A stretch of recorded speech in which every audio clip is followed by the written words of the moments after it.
about that. But you know, just... usually the city doesn't pay for that. Oh, interesting. I didn't know that either. Like if say you and I are roommates together, right? We're living together, and something happens to me. No. If you want to stay living there, you have to pay to get it cleaned up. Oh, that's interesting. Yeah. I didn't even know that. Well, yeah. Luckily, I've not been in any situations where that's been required. So, Sunshine Cleaning. I don't know if you guys remember that movie. It was Amy Adams, Emily Blunt, and Alan Arkin, and that was about starting a biohazard cleanup business. Oh, really? Mm-hmm. I never seen that. I'll have to look at that. But yeah. It's a business. It's a very booming business. I know. I know.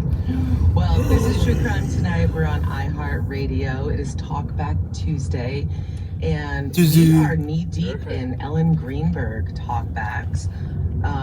We want to hear from you. Give us a call. We are open to any and all topics. 888-31-CRIME.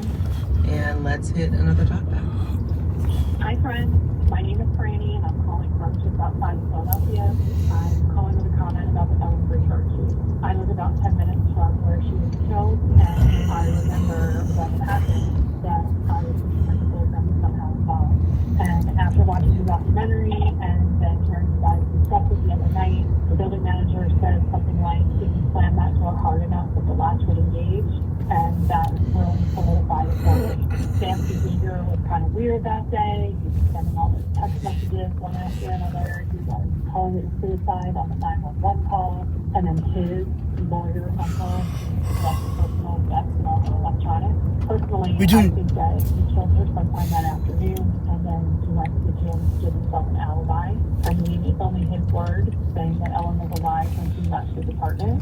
And in the documentary, he really wanted that concierge to come up with him to the apartment so that he wouldn't find the body alone, but the concierge wasn't allowed him to the death. I personally think that Sam was planning the idea of suicide right from the start. He called it a suicide on the 911 call.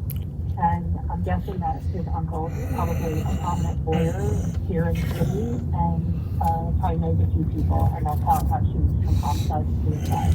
I was thinking that it's possible that maybe Sam was cheating on Ellen or something, and he had been gaslighting her about it, which was causing her anxiety to get worse.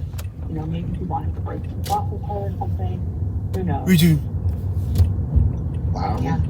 Franny really broke it all down. She did, and you know, it's hard to argue with that. It's hard to argue with this 911 call in particular, in my opinion. It's so odd. And I always try to listen to these types of things with some kind of like open mind, right? Like not judging. How would I react if there was trauma? I have no idea how I would react. You know, if I found somebody, you know, I try to listen to these things with, you know, an open mind and a lot of like grace to the person. Nice. And I'm just not feeling it. Like I'm not. I'm just not. It was very sus to me. I'm not saying that he did it, like he's responsible or whatever, but it was pretty sus to me. In particular, he said immediately, Ellen, she stabbed herself. Right. Why would that be your How would he know that? Okay, first of all, how would he know that? Because he doesn't even see the knife at first, according to him.